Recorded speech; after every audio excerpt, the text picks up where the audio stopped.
भगवान श्री ज्ञानोबरांच्या ज्ञानेश्वरीतली विशेषताच अशी आहे की रसिकत्व ज्ञानेश्वरीमध्ये ओतप्रोत भरलेले आहेत, नवरसांनी भरलेलं आहे. असं द्वेष, मत्सर, राग असं काही नाही. सगळ्या गोष्टीचा भगवान श्री ज्ञानोबराय स्वीकार करतात.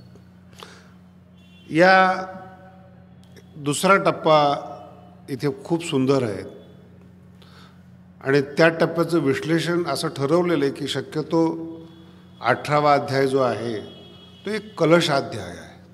कलशाध्याय म्हणजे ज्यांना मागच्या वर्षी ज्ञानेश्वरी ऐकायला मिळाली नसेल, काही सिद्धांतामध्ये त्रुटी वगैरे असतील ऐकण्यामध्ये, त्याचा एक सारांश म्हणून ज्ञानोबरायांनी 18वा अध्याय सांगितलेला आहे. तर ही जी आपली ज्ञानेश्वरी चिंतन आहे एक सर्वसाधारण 25 तारखेपर्यंत आहे. तर 23, 24, 25 हे तिन्ही दिवस एका अध्यायाचं चिंतन करता यावं की ज्याच्यामध्ये कर्म, उपासना, ज्ञान, भक्ती सगळंच एकत्रित आलेलं आहे.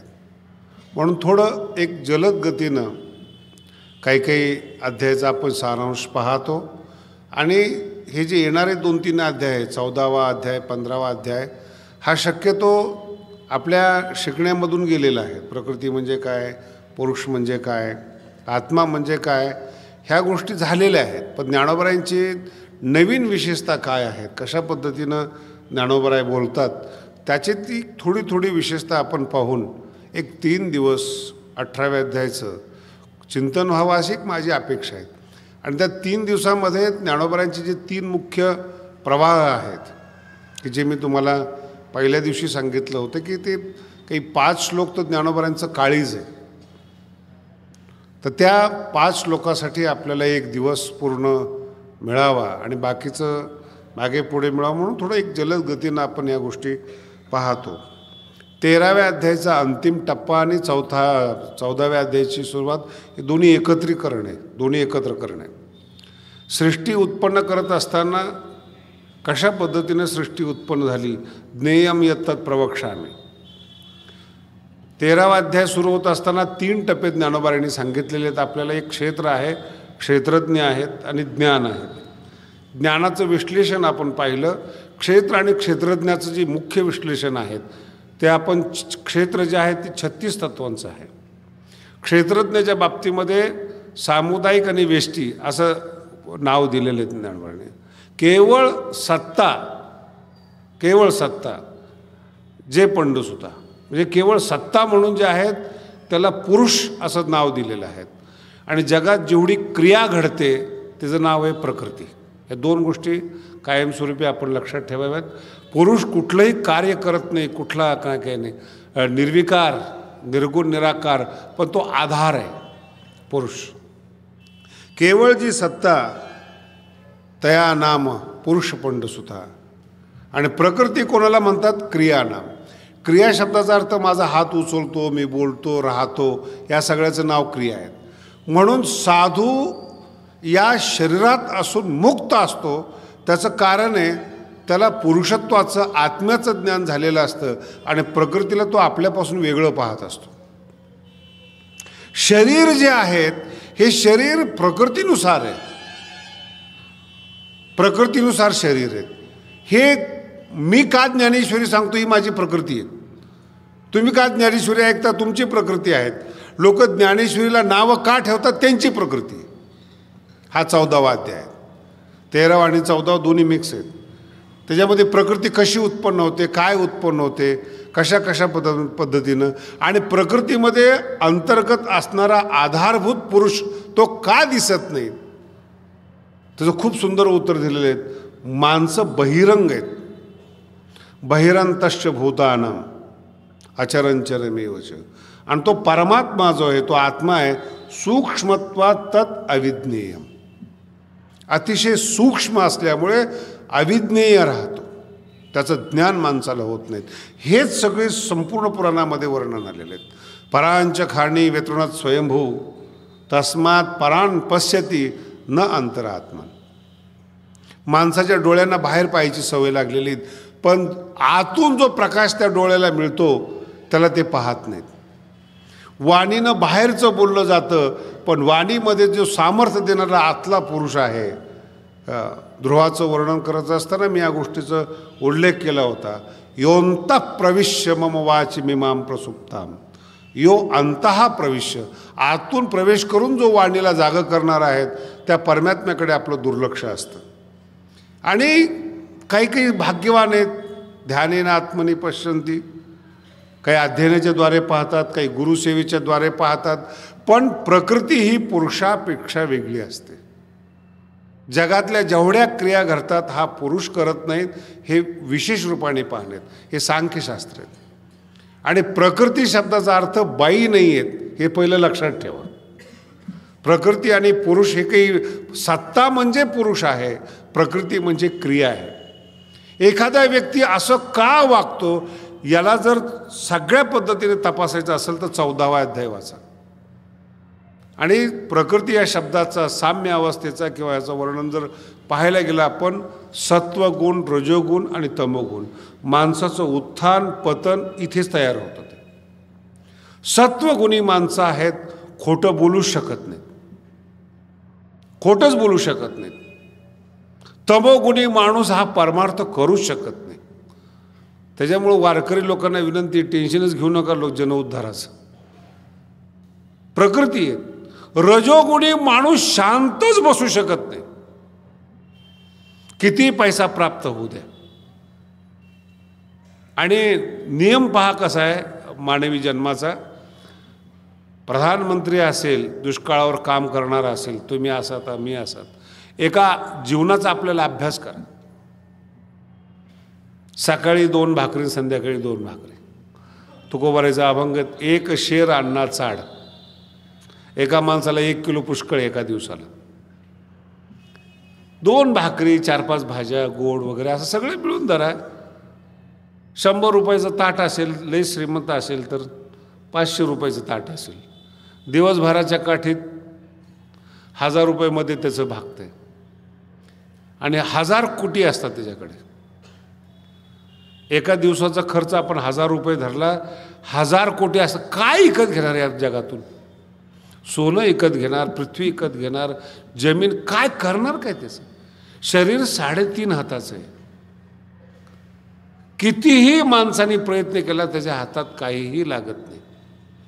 संत जे आहेत ते फार व्यावहारिक आहेत, दूरदर्शी आहेत.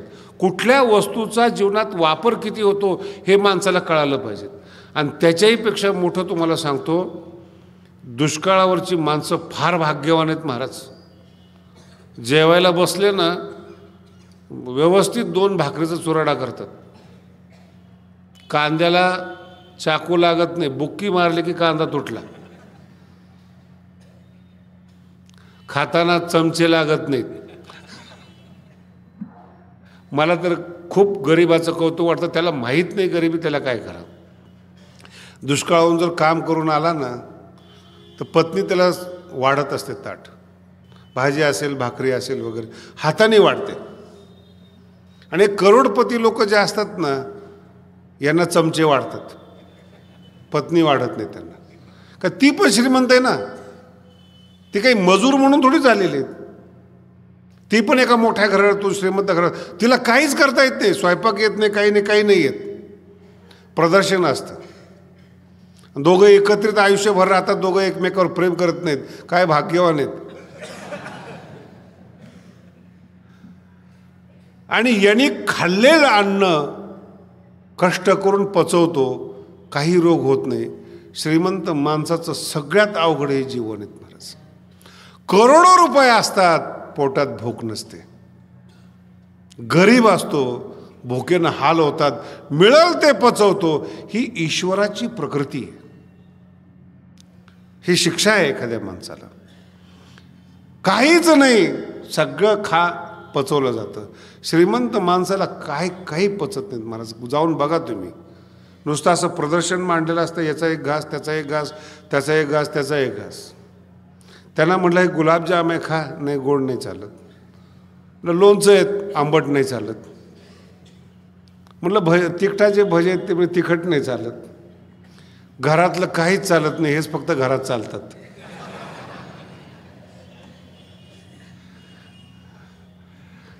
काय कमवलं जीवनामध्ये? त्या नोटा बघायचे, 10-5 किलो सोनं अंगावर बघायचे. एक श्रीमंत माणूस आहेत, त्यांनी ते हाताला आहेत ना 2-4 खडे बांधलेले आहेत, नीलम, पन्ना, हिरा असं काय असतात ते, आणि ते असे ते हातात तुम्ही बघा. काय अंधश्रद्धाळू माणसं जे असतात ना, त्या खड्यावर ओळखायचे असतात बरं का, खड्यासारखे. कारण की अंधश्रद्धाळू माणूस आहेत ना, ह्या ग्रहाचा एक खडा, त्या ग्रहाचा एक खडा, त्या ग्रहाचा एक खडा, मूर्खच असतात सगळे. मग मी विचारलं, महाराज हे खडे? म्हणे नीलम आहे, पाचू आहे. मग कशा करता? हा शनीसाठी आहेत, हा मंगळासाठी आहेत, हे गुरुचं बळ मिळण्यासाठी. म्हटलं गुरुचं बळ? नाही म्हणे, आज परमार्थामध्ये गुरुचं बळ लागतं. म्हटलं एवढे दगडं घालून मिळालं का एखादं बळ वगैरे? काय भावना माणसाच्या असतात काय जीवनामध्ये, याला मग प्रकृती म्हणतात. आणि एक लक्षात ठेवा, कधी पण आळंदीला श्रीमंत लोक कमी येतात. माझा अभ्यास आहे. दिंडीमध्ये श्रीमंत लोक कमी असतात. नाही म्हणत नाही मी, कमी असतात. का कमी असतात? आपल्याकडे आश्वासनच नाही. न तुकोबराय आश्वासन देतात, न ज्ञानोबराय आश्वासन देतात. ग्रह नाही, नक्षत्र नाही, पूजा नाही, पाठ नाही, काही नाही. पण जे साधू जिवंत असून आश्वासनं देतात, ज्यांना नीट संस्कृत कळत नाही किंवा नीट हिंदी बोलता येत नाही, 2-2 लाख लोक प्रवचनाला असतात, हे सगळे भिकारी समजायचे. स्वामीमुळं कल्याण झालं, स्वामीमुळं असं झालं, महात्म्यामुळं असं झालं.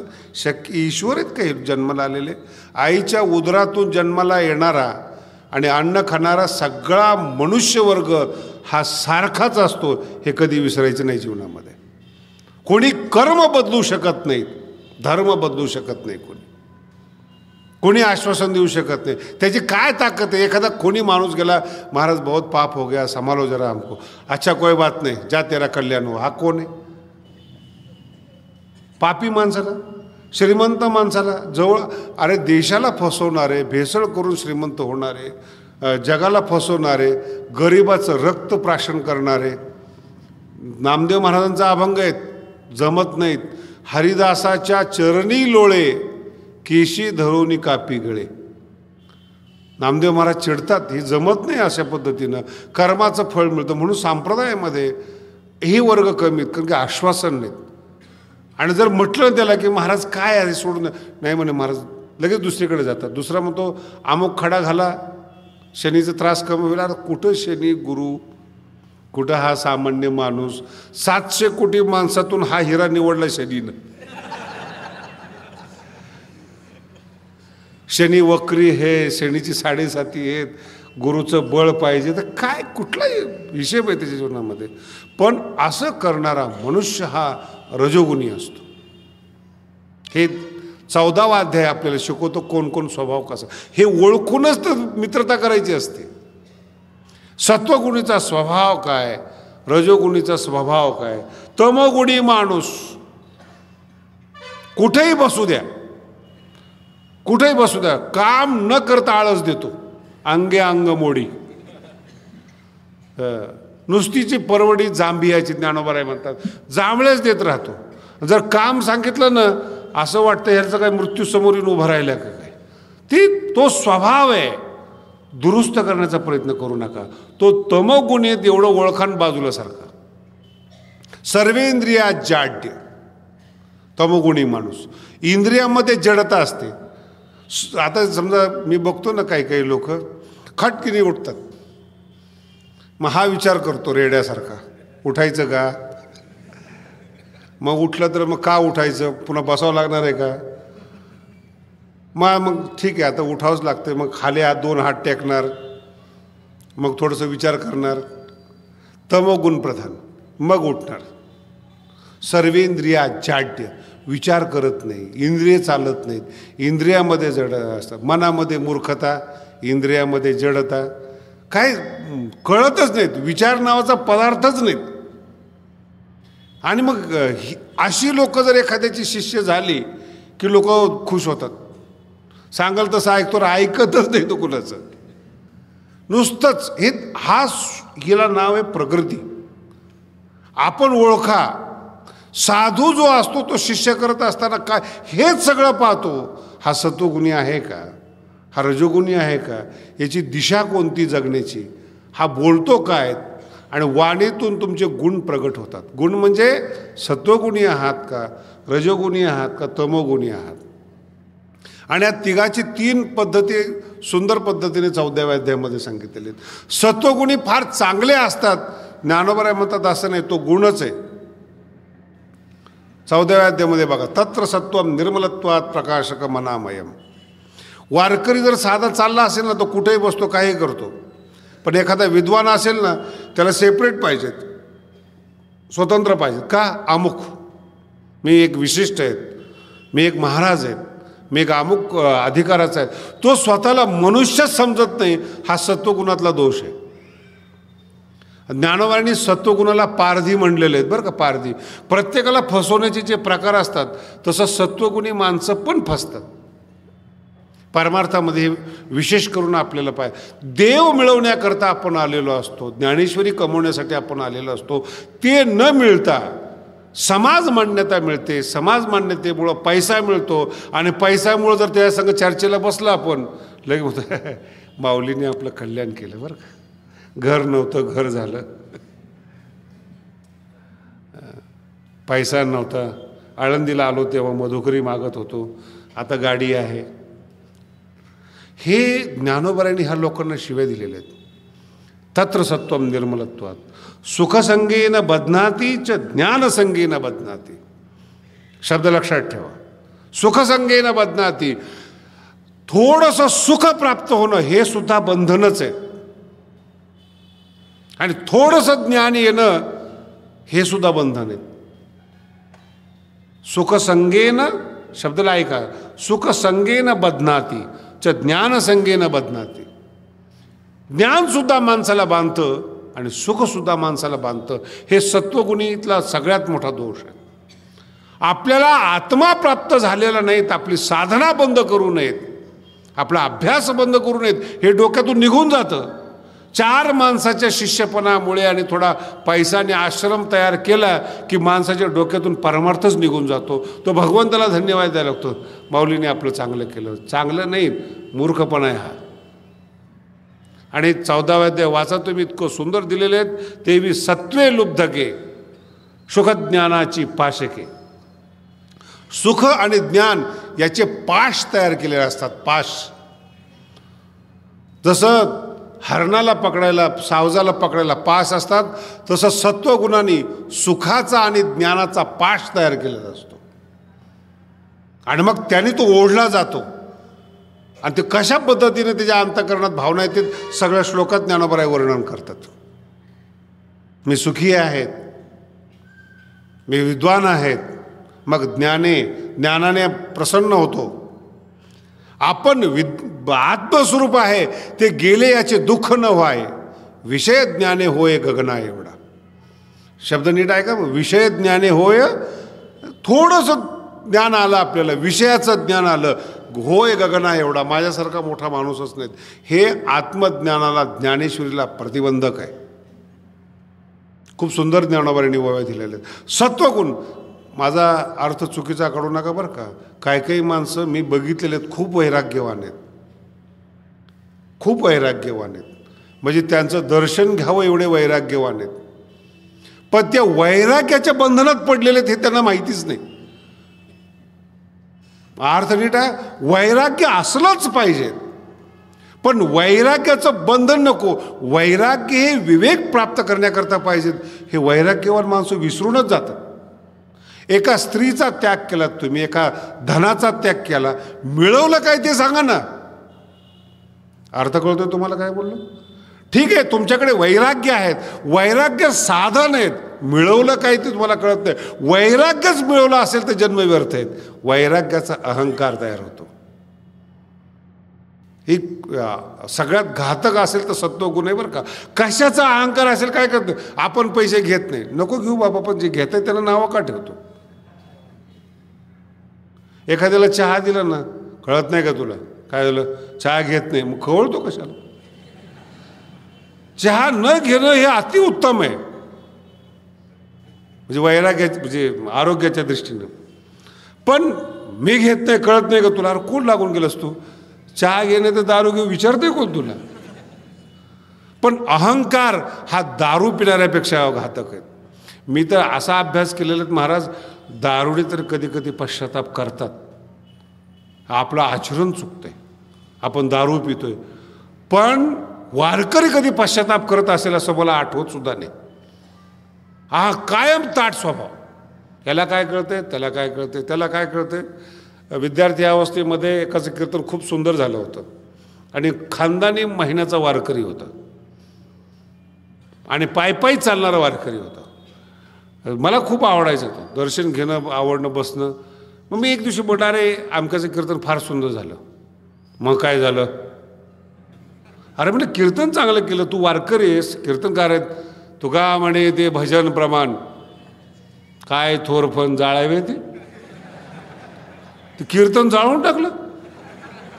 अरे तू वारकरी आहेस ना.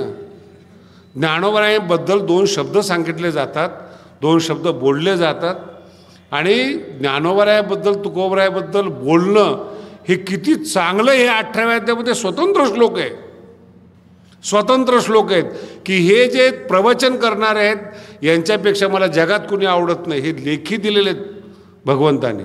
म्हणून तर लाड होतात महाराज लोकांचे. आता यांच्यापेक्षा व्याख्यान करणारे दुसरे त्यांना कोणी विचारत नाहीत. सामान्य 2-2, 3-3 कीर्तनाचं भांडवल असणाऱ्याला सुद्धा गावात गेलं की त्याच्यापेक्षा वयोवृद्ध लोक त्याच्या पाया पडतात. आपल्या घरातल्या मुलाला जे खाऊ घालत ते महाराजाला खाऊ घालतात. हे भगवंतानी नियम करून दिलाय म्हणून तुमची चिंता आहे देवाला. पण विषय ज्ञानी होय का तेवढ्यातच फुगला. हे गाव माझं, हा जिल्हा माझा, ही लोक माझे. अरे शरीर आपलं नाहीत हे कीर्तनातून सांगतोस आणि सगळं तुझं. याला म्हणतात सत्वगुण.